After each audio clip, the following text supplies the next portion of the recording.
Assalamualaikum dan selamat sejahtera. Bertemu lagi dalam kelas sains Cikgu Kerun. Hari ini kita akan meneruskan dalam pembelajaran bab yang kedua sains tingkatan 3. Bab yang kedua iaitu respirasi. Kita akan lihat subtopik 2.4 adaptasi dalam sistem respirasi. Standard pembelajaran kita pada hari ini ialah murid boleh mewajarkan bagaimana sistem respirasi beradaptasi dalam situasi yang berbeza. Baik, kita lihat dahulu sistem respirasi yang beradaptasi dalam persekitaran yang berbeza. Sebagaimana kita ketahui, kesemua organisma mempunyai 3 ciri untuk memastikan pertukaran gas yang cekap dengan persekitaran. 3 ciri tersebut ialah yang pertama, permukaan struktur respirasi yang lembab seperti permukaan alveolus yang lembab meningkatkan kadar pertukaran gas respirasi di antara alveolus dan juga kapilari darah.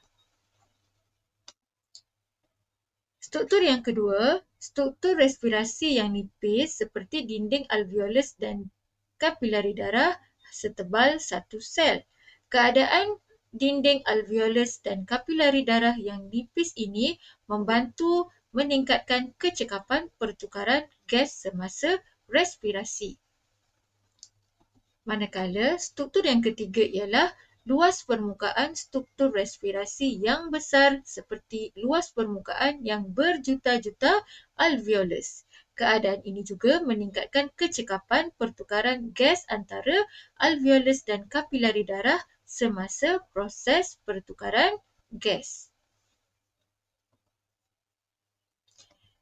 Baik, selain daripada manusia, organisma yang berlainan mempunyai sistem respirasi yang berbeza dan beradaptasi untuk memaksimumkan kadar pertukaran gas dalam persekitaran yang berbeza. Struktur respirasi yang beradaptasi dalam persekitaran berbeza termasuklah kulit luar yang lembab, insang dan juga trakea. Kita lihat struktur kulit luar yang lembab.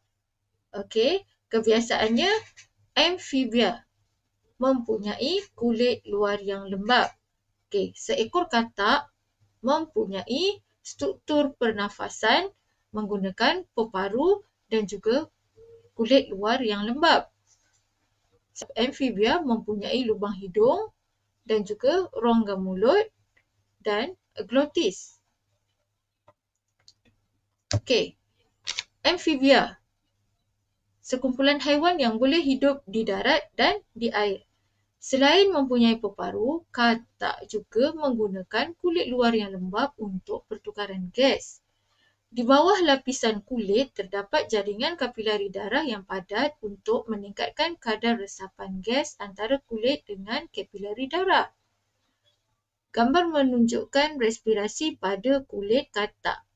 Okey, di bawah lapisan kulit terdapat jaringan kapilari darah yang padat untuk meningkatkan kadar resapan gas antara kulit dengan kapilari darah. Kulit katak sangat nipis dan telap kepada gas. Kulit sentiasa lembab kerana diselaputi oleh lapisan mukus yang memudahkan gas respirasi melarut dan meresap ke dalam permukaan kulit.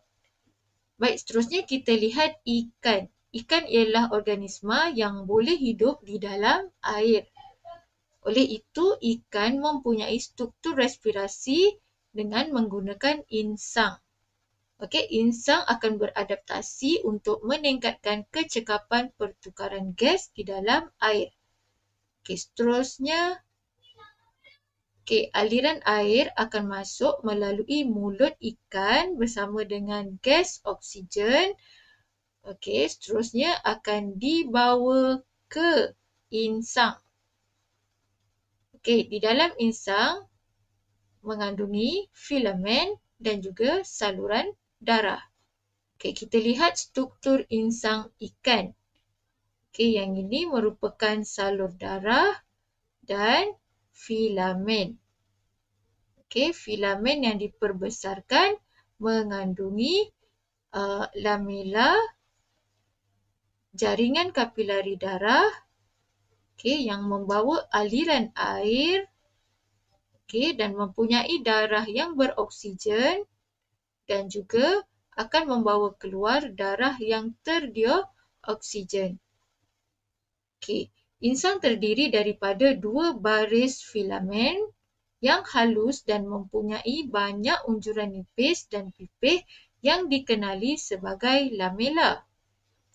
Bilangan filamen dan lamela menghasilkan luas permukaan yang besar untuk memudahkan pertukaran gas. Ikan belacak. Walaupun organisma ini dipanggil atau dikategorikan sebagai ikan, tetapi ikan belacak mampu hidup di darat dan di air. Oleh itu, ikan belacak dikelaskan sebagai ikan amfibia kerana organisma ini bernafas melalui insang seperti ikan dan kulit luar lembap seperti amfibia. Kita lihat seterusnya sistem respirasi bagi serangga. Struktur ataupun sistem respirasi serangga ialah sistem trakea. Sistem trakea mengandungi tracheol, otot, spirakel, tempat pertukaran oksigen dan karbon dioksida.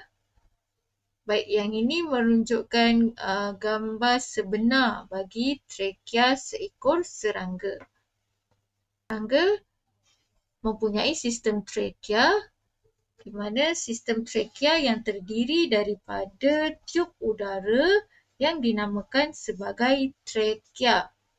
Udara masuk dan keluar melalui liang pernafasan yang dinamakan sebagai spirakel. Pembukaan dan penutupan spirakel dikawal oleh injap yang membenarkan udara keluar dan masuk ke dalam badan serangga. Baik, trakea terbahagi kepada cabang-cabang halus yang dikenali sebagai tracheol. Tracheol mempunyai dinding nipis dan lembap untuk meningkatkan kecekapan pertukaran gas. Bilangan tracheol sangat banyak. Ini adalah untuk menghasilkan luas permukaan yang besar bagi memudahkan pertukaran gas melalui resapan terus ke sel badan serangga. Sebagai contoh, serangga seperti seekor belalang, belalang mempunyai kantung udara di dalam trakea. Kantung udara tersebut diisi dengan udara. Ini untuk meningkatkan kadar pertukaran gas respirasi antara tisu dan persekitaran dalam aktiviti yang cergas. Baik, sebelum kita akhiri kelas, nyatakan struktur respiratory dalam haiwan yang berikut. Apakah struktur respiratory bagi ikan, serangga dan amfibia? Yang kedua, nyatakan dua adaptasi kulit luar katak yang membantu pertukaran gas yang cepat dan efisien antara kulit luar katak dengan persekitaran.